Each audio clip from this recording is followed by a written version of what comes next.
welcome to each of you, all of you, on behalf of Sandy and Mark. I'm delighted that you're here to celebrate and congratulate Mark on his career, job well done. We could go, and I assume we will tonight, on and on. And I hope that that will happen for not only those who are scheduled, but others, because we will have kind of an open mic, even though there's no mic, and we'll all need to at least speak up, because some of us are older.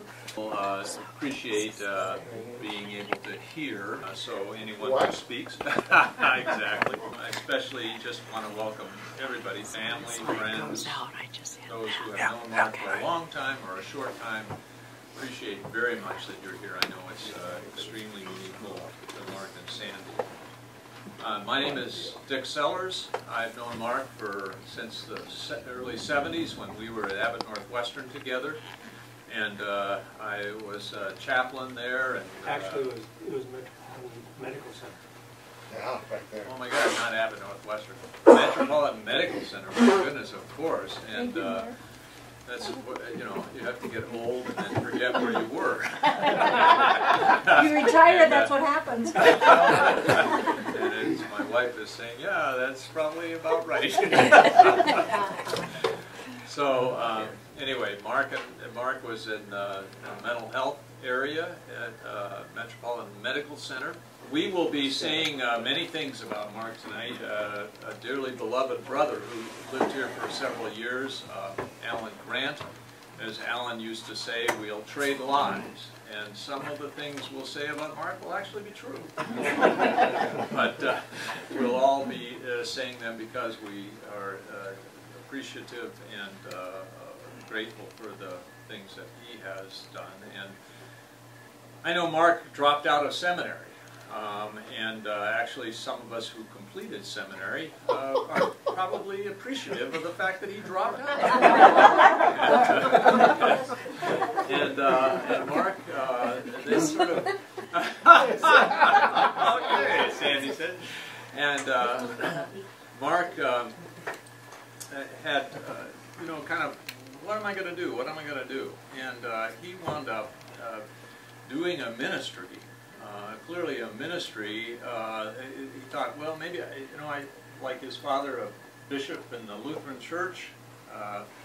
God rest his soul. Wonderful, wonderful work that he had done. And Mark thought, well, maybe I should be a pastor. I should be a pastor. And then, lo and behold, he turns out to be a minister in his own way. We'll hear more about that in a way that gifted so many people in such wonderful ways. That he probably doesn't even know, and none of us knows the, you know, many, many people who have been through either individually, couples, families that he worked with that have been blessed by his care and his love and his truth-telling, because Mark can do that. It's a, you know, his integrity, his truth-telling. We'll hear about that, and that I so have appreciated. And I've known Mark back as a colleague at Metropolitan Medical Center, and then as part of this men's group, and we'll do a goofy, I won't even say all of the bad words I could say about what we'll be doing. It's a documentary. He's already being defensive about what we're doing, but anyway. Pure historical fact. Yeah, right. So, in any event, without saying more, I will now introduce, and I will, that's pretty much what I've been told. Don't go on and on.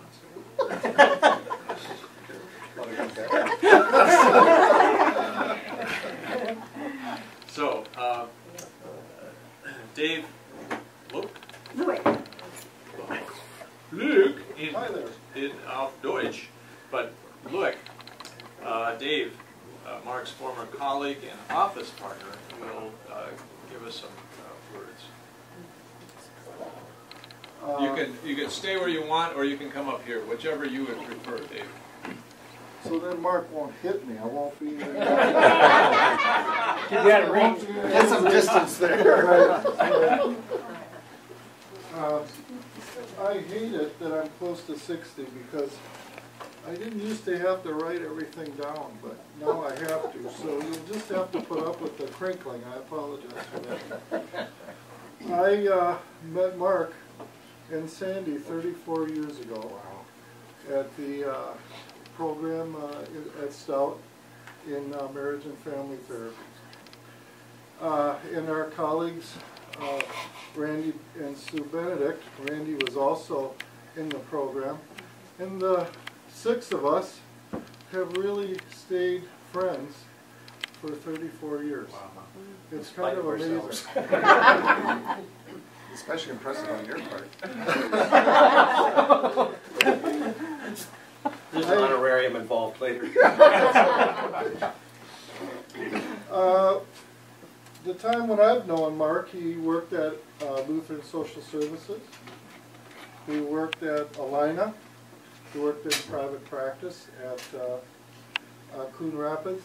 And then he and I were in private practice in Edina from 2005 until 2012. And then Mark did some practice out of his home and decided that he wants to travel now. He's done seeing people. As I thought about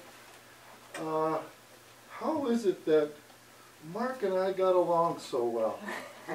Because we're really different. And the first thought I had was that, you know, we're kind of like the odd couple. Mark's a lot like Felix.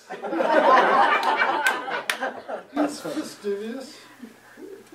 He's likes order. He's persnickety. He's dignified. He's Spartan, and he's disciplined. Me? I'm not so much any of that. All I'll say is that I'm a little sloppy, and I'm a little incorrigible.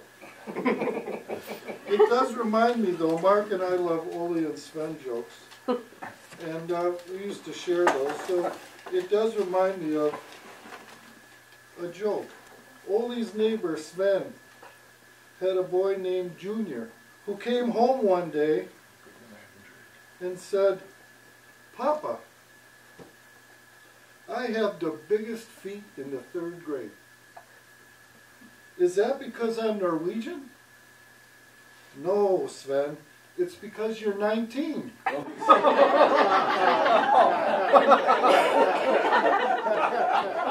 how it is when you're Norwegian.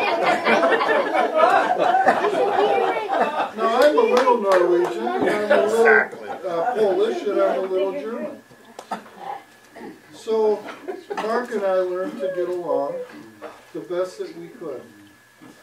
He grew up in a family where his father was a pastor, and then, as you know, a bishop in Minnesota and Wisconsin. I grew up in Minnesota, in Winona, which is right across the river from Wisconsin. My father was a teacher and a general. Mark, I don't know that people know this, but Mark is a Marine. Yeah. And once you're a Marine, you're always a Marine. Yeah. Do you ever go for a walk with Mark?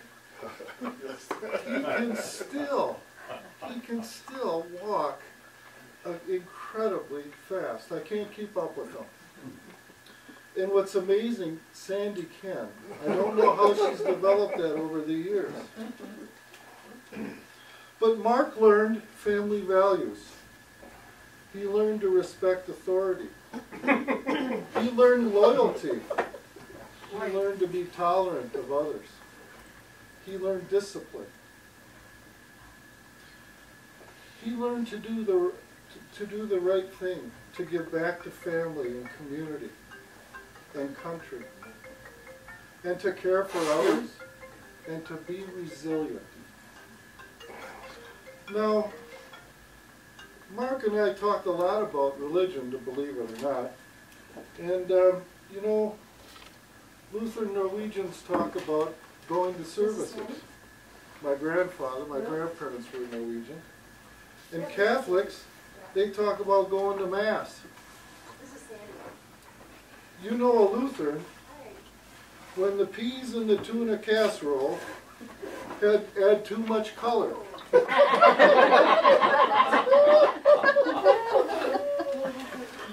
I'll always be grateful to Mark for the support over the years that he's given me. Sometimes in the work that we do, it can be very taxing emotionally. And it was very helpful, and I miss it a lot that I just can't walk around the corner and sit and debrief with Mark. He was always supportive and understanding, and he showed that he had really sound clinical judgment. He was thoughtful and dedicated to the service of others. I know that every day when Mark left work and went home, he was grateful for the love of his life, Sandy. She is a rock of sensibility, of practical information, and compassion. Mark and Sandy have similar values regarding giving to others. As you know, Sandy recently retired from the VA, where she worked with veterans for years. What a saint. We should not forget that, because those folks surely need that. But Mark clearly knows that when he met and he married Sandy, that he outpunted his coverage. I have one more little Ole and Lena joke, because it kind of reminds me a little of Mark and Sandy. Ole and Lena just got married, and they were on their honeymoon trip, and they were nearing Minneapolis. When Ole put his hands on Lena's knee, and Lena started to giggle. She leaned over and said, "Ole, we're married now. You can go farther than that." So Ole drove to Duluth.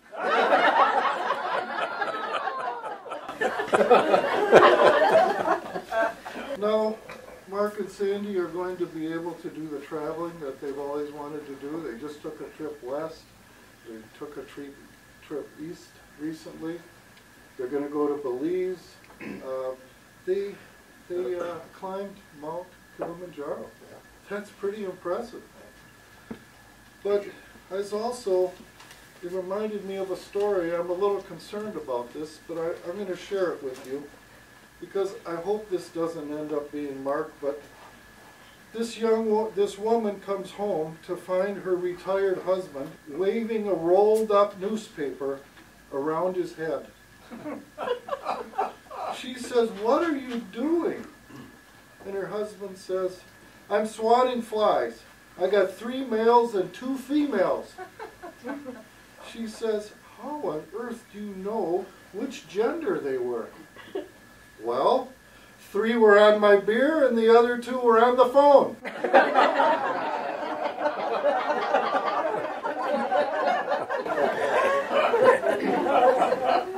In closing,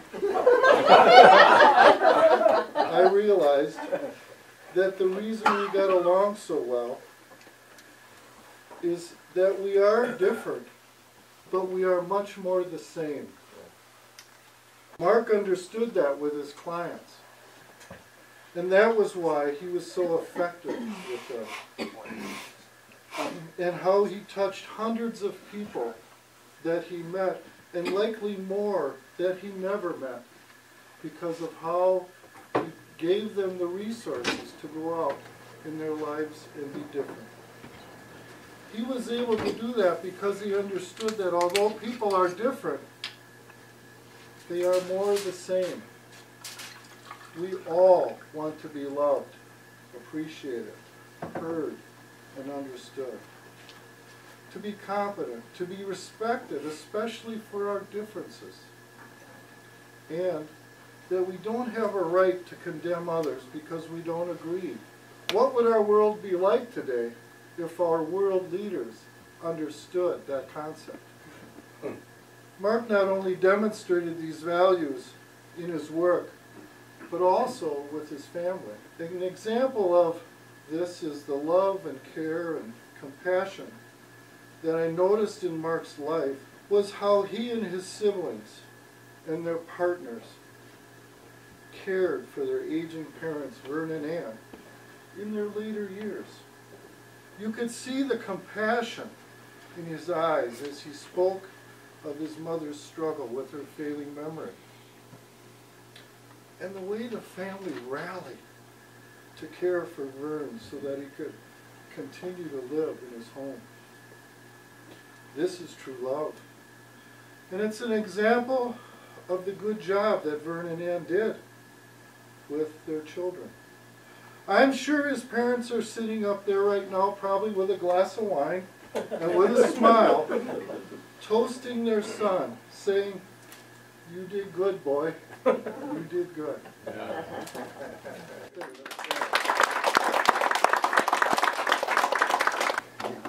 Thank you, Dave. That was great. We're going to hear from, and I don't know in what order or how this is going to go, but Paul and his spouse Alice, Mark's brother, and Mark's other brother who's here, Joel, and spouse Nell.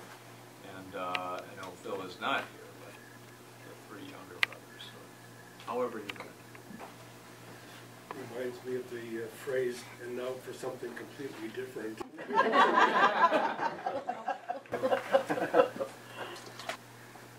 I think when family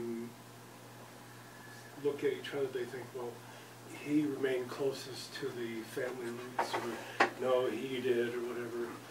And I think that it's actually true that Mark left the family the most distantly, or in the fact that we're sort of all Midwestern sort of clod eaters, just no shoreline and all that. And Mark has gone off and sort of embraced the ocean and the rivers and lakes. So I'm going to read a couple of poems dealing with Mark and the water, I guess. The first one, and I apologize for its sort of 19th century Scandinavian grimness at the end, but that's part of the heritage.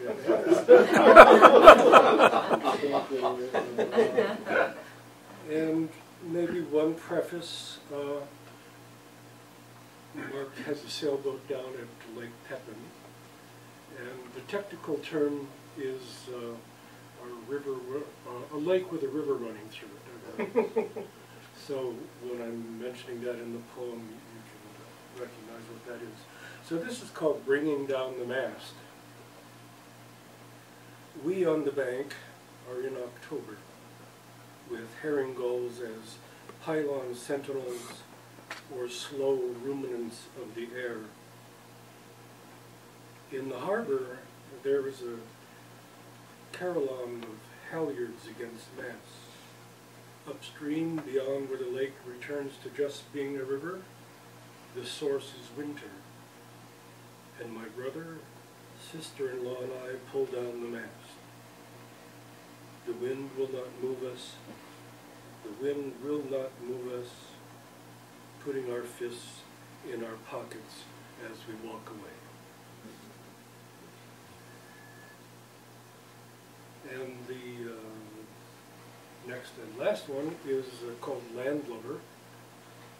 I assume everyone knows that old. Maybe it's an archaic term now, but people who don't go to sea. And this derives from my time down at Cayman with Mark and Sandy. I live inland, should not be trusted. One without the emotion of a particular lighthouse must be suspect when served dinner, coffee, not dessert.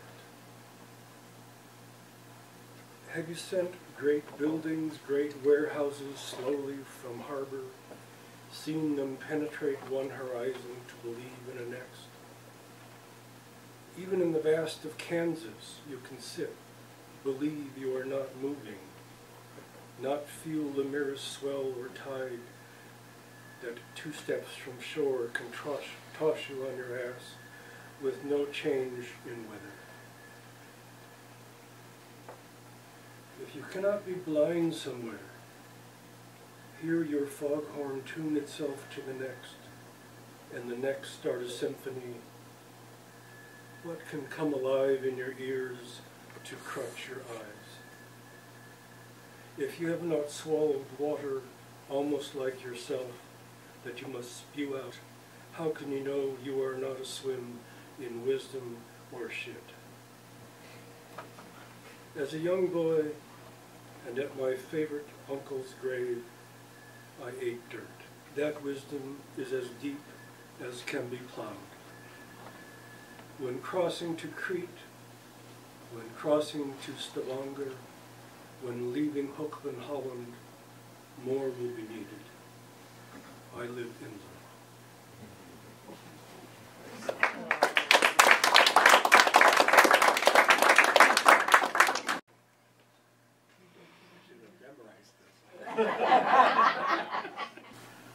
In the past few years, my brother Mark and I have been involved in several projects.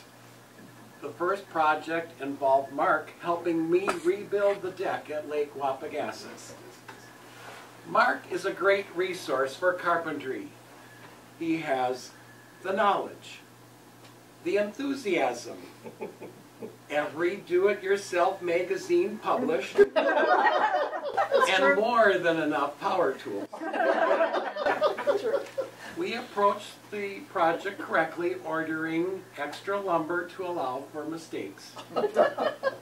Mark and I measured decking material 3 times, cut, and often found the length incorrect. We finished the deck to meet building codes and insurance standards.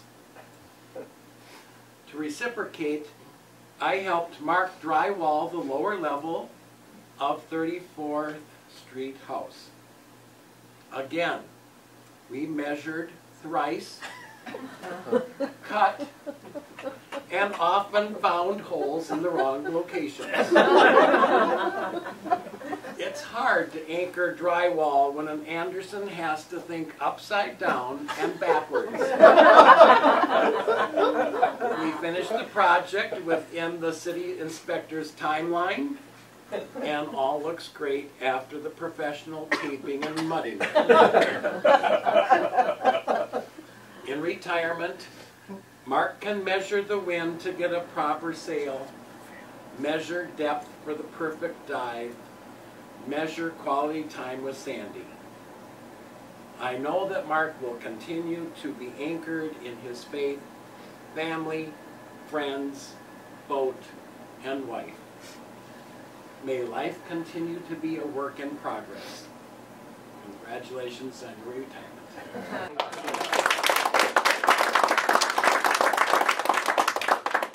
We, the men's group, which Mark has been part of, I figure, for about 40 plus years. 79, when he met me. Yeah. 79 years? That's right. 1970. Time flies. Sounds about right. That's only 36. Quite 40. No. Okay, so 40 minus years. Anyway, it's a pretty crazy bunch. But you will see how crazy in a moment. We're going to take a few moments to get our little skit together. And it will be about Mark. I would like to say one thing. Just keep doing what you're going to do. I want to thank you all for coming. And Mark, on our way here, Mark reminded me that he did not want a 70th birthday party, which is coming up. So this is going to be his celebration of his birthday. Oh, really? And lost it again. And your cake. And you got your cheesecakes. And part of what is going to happen here is simply, you can say, it's revenge. Mark has been a part of a number of these men who have retired, and now I think they are going to get even. So, enjoy. It's kind of loose, but I think it's about where you want it.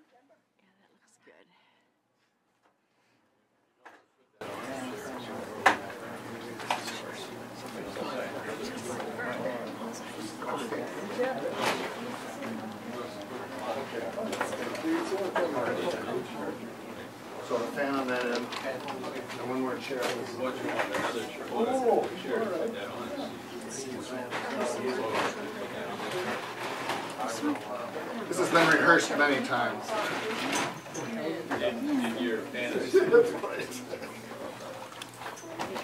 Now, the keel is the line that runs down.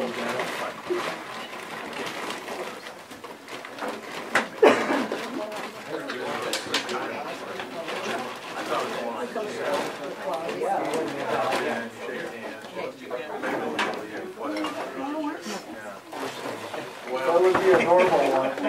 Well, I said he's coming with the red. I have it. Skits. You're doing hard, Gardner. You should get up front so you can see us.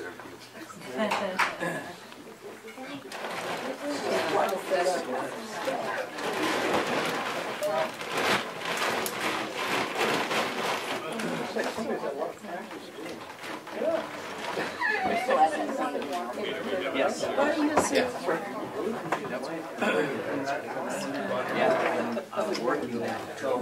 I'm so sorry.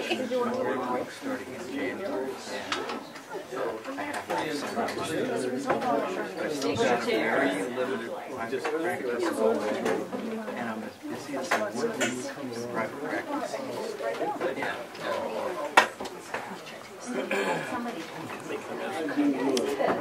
Jeffrey Brown. Right, I remember you talking to me, Yeah. Yeah. Sorry to crash in the middle of your thing there.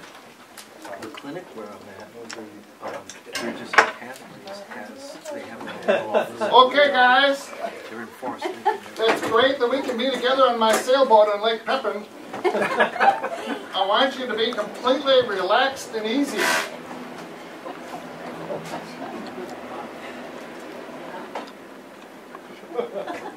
Steve doesn't hear so well.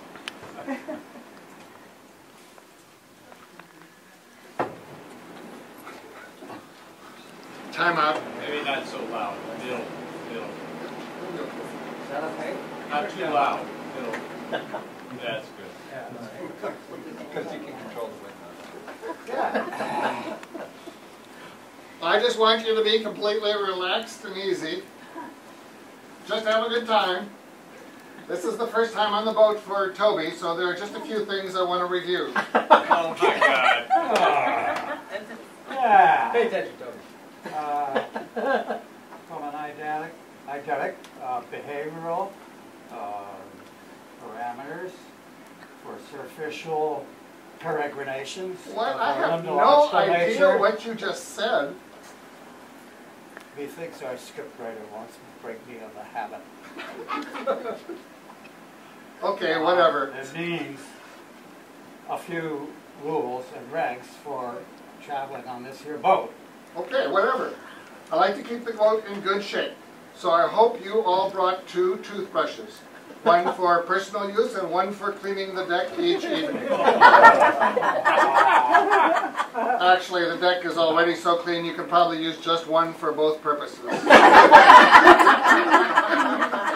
But once we're underway, it's impertinent that you know how to navigate the water. I believe you mean imperative. Whatever. Now, once we're underway, when it's time to tack, the pilot shouts, "Ready about." The guys handling the lines respond, "Ready." Then the pilot shouts, "Hard alee," and turns the wheel so the boat swings into the wind. Got that? You betcha. That should cover it. So let's get going. Dave, grab the spinnaker and while we tighten the sheet and hoist the halyard. What the hell?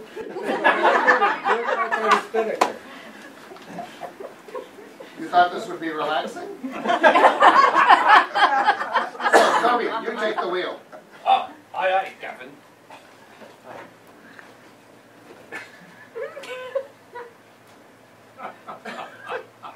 I hope everyone had a good breakfast on your way down.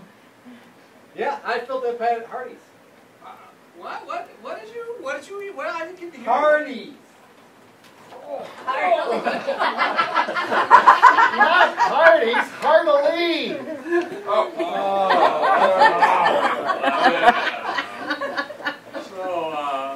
Now that you've finished building a brand new office in your basement at home, it's a good time to retire, eh? So now you can build an addition for the boat. Yeah. Oh, Hey, great. somewhere to set up a stationary bike. All the big cruise ships have them. Maybe you need to build some shelter out of the wind here for us.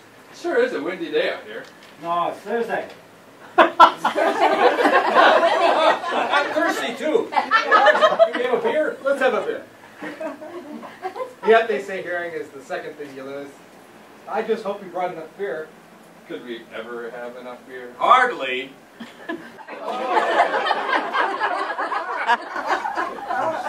Not hardly, heartily. Oh, yeah. So what's for dinner tonight?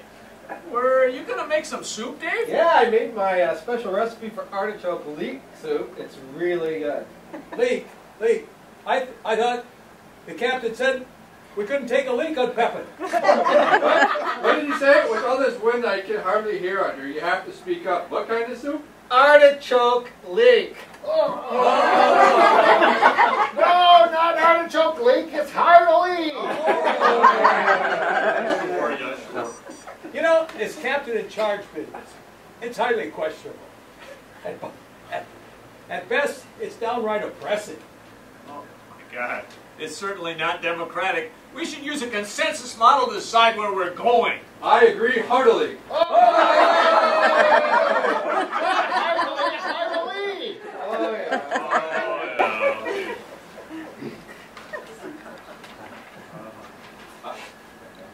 Oh, so I need someone to explain to me, how come we can never talk about our wives?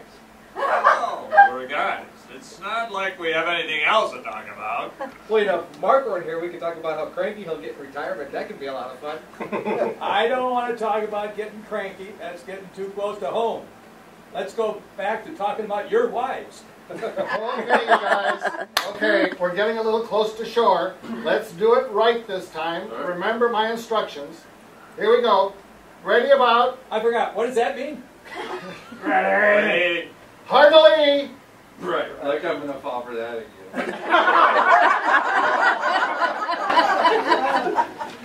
That's for you, Mark.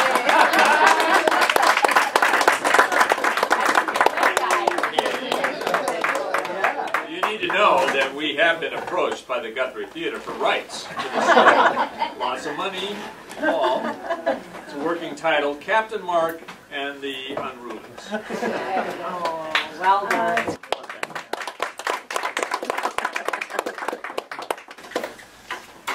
And I think Mark and Sandy will benefit from the cat litter there. I don't think you could grab everybody because I was standing, but it was good. The light never went out. Sandy, did you want to say some more words?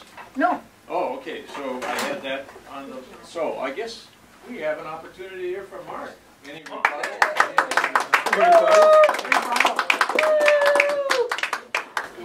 It's clear that I need to give more instruction when we go sailing. Sounds like it.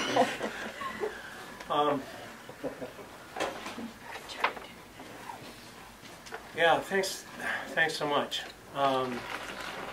Thanks for the serving, bringing the food. I was really looking forward to being with you this evening to share food and drink together. An ancient ritual as I see it, and an important one. A few weeks ago I was struggling with my sleep at night. My hips were hurting so much I would wake up in pain, so I finally decided I'd go see the orthopedic surgeon who did my knee a couple months ago and talk to him about my hips. So he of course did a thorough examination. It's amazing what they do. So we're back in his office after I've been in the x-ray room. He pulls it up on the computer screen and immediately announced, "You're not a candidate for hip replacement." Oh, good. Yay. So, and this is significant for me because my father's mother, she broke her hip when she was probably in her 60s. And this is back in the 60s, 1960s. So, of course, she was confined to a wheelchair then for the rest of her life. because maybe somebody was dreaming of hip surgery at that time, but it certainly wasn't something that took place. Then Dad started having trouble with his hips. Wound up having 5 hip surgeries over the course of his last 20 to 25 years. And of course, he's only had 2 hips like the rest of us. So I was not looking forward to what I feared would happen to me. So it was a relief to hear that my hips are not degenerating and I just have bursitis. So that was a good day. But today is a wonderful day, an exceptional day, because you're here to share, to use another sailing metaphor, I'm changing tack. So I am coming about, I am going on a different tack. I hope the winds will be fair for me and for you. And I don't believe, as the Irish do, that the wind necessarily has to come from your back. But I wish that they be fair for everyone. And I look forward to sharing the new tack with you. So thanks for coming this evening. Thanks for roasting me a little bit. I've tried very hard over my life not to look foolish. I've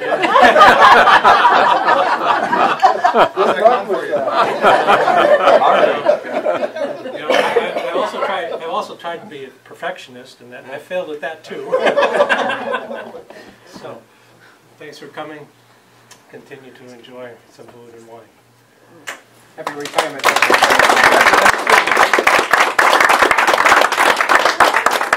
Sandy whispered a reminder in my ear, which I very much appreciate, and that is that if anybody else would like to say a word, a phrase, a paragraph, or longer, that this would be the opportunity. And of course, if you're not one who tends to like to stand up, you can sit down and say it. If you're not one who likes to sit down and say it, you could also say it to Mark in private. If you're like Garrison's Keeler and you're one of the shy Minnesotans. But if there is anybody who would like to either stand or just sit and say a word or two to Mark or about Mark to the rest of us, please. I'd like to say something. Thank you. My name is Paul Maladnik. I worked with Mark at United Behavioral Health, Allina Health Systems, formerly United Behavioral Health, formerly MCC. And I wrote you a card out, Mark, but I forgot to sign the card. So I had to open it up again and then tape it because I forgot to sign it. But what I said was the things that I remember about you is, number one, that you survived some occupational choppy waters. Because we started out in 1991 as United Behavioral Health, and all was supposed to be rosy.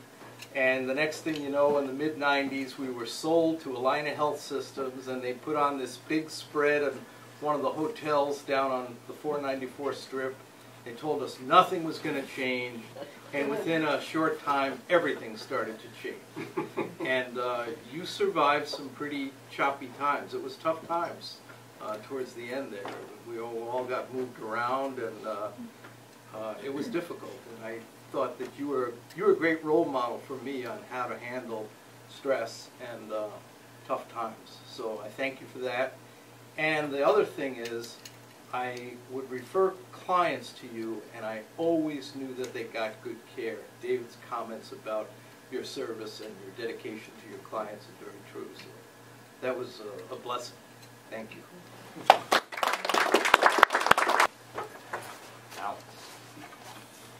So, I wasn't going to say anything, but the thing that I really love about Mark is his laugh. I love the way he throws his head back and just lets it out. It just seems like one of the things that I look forward to when the family gets together. And also, that he laughs at my jokes. So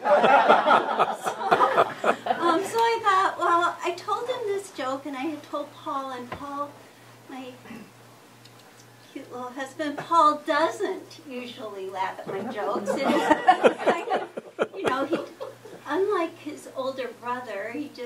says, oh, or something like that. So anyway, so I've already told both Paul and Mark this joke, and I know that Mark will laugh again, so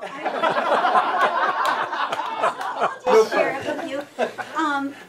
But just to make it a little more interesting, Mark, I told this joke to the young man that was at the gym riding a stationary bike next to me, and I sat down and he was, maybe he, you know, I think of him as a kid, maybe he's 40 or something like that, and he was bald or had a shaved part of his head and totally bald, and you know, like a big muscular guy working out next to me on the bike, and then he started talking to me and he said, oh, I wish I had my book with me because I like to read. I'm on this bike for an hour and it just makes the time go by so fast. And I thought, I'm going to be on the bike for 10 minutes. This is my goal for today. And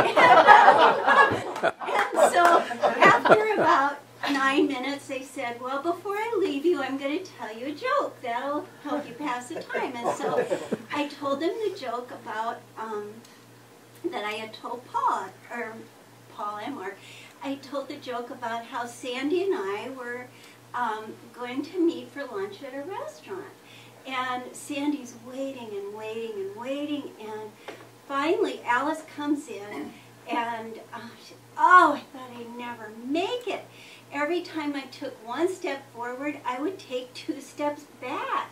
And Sandy said, well, how did you ever get here? And Alice said, about halfway here, I just gave up and went home. I'm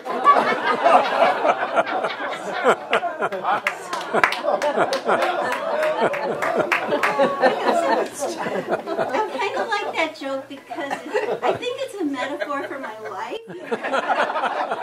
You finally give up, then you get home or whatever.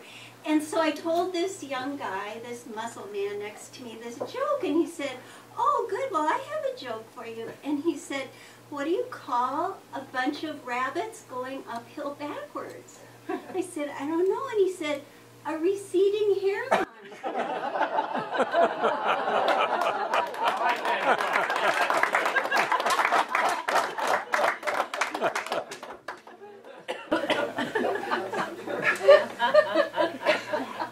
Alice, you reminded me of the portion of what I was going to say that I forgot because I didn't use notes. And that was what I appreciate about this gathering is that we're going to laugh. And that is so important. And you helped me laugh, and that's great. All right, Nell. I'm Nell. I've been around a long time. Right, Mark?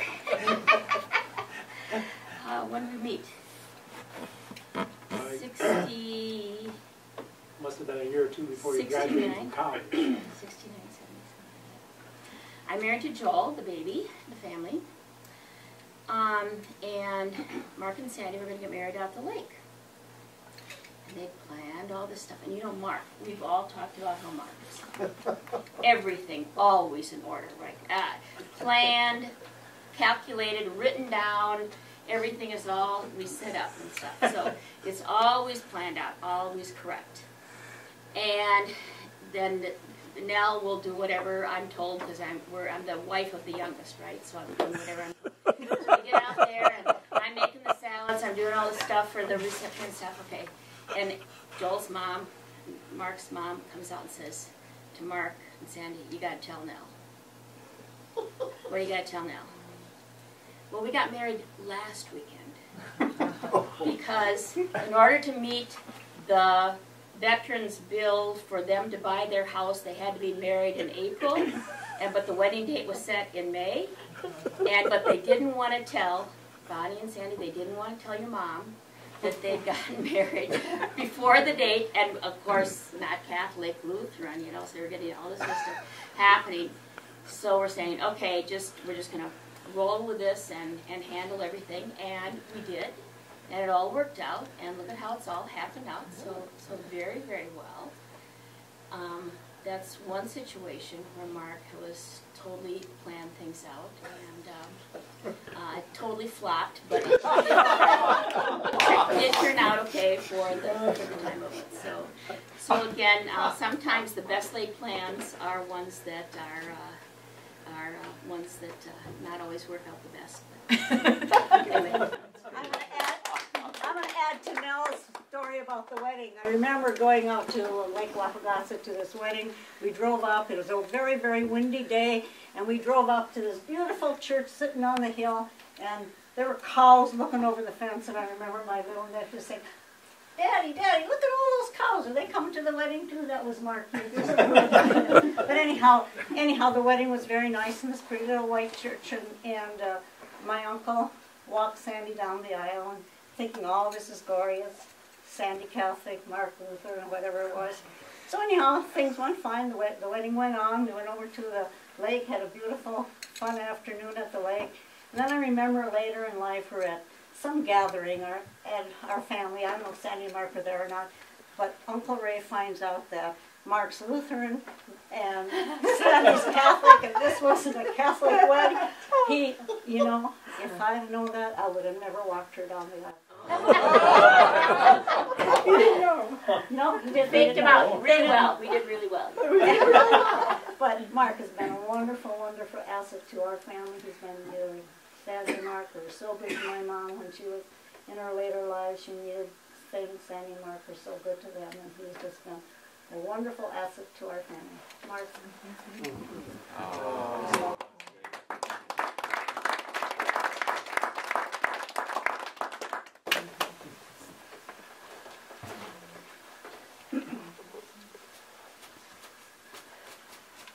Okay, somebody say something funny. Well, there's more wine and more food. Oh, that's good. That's good. Well, there is more wine. Yeah. There is more. There is more wine. And there's more opportunity to talk the miracle to Mark. of loaves and fishes. Yeah, exactly. So again, thank you all for being here.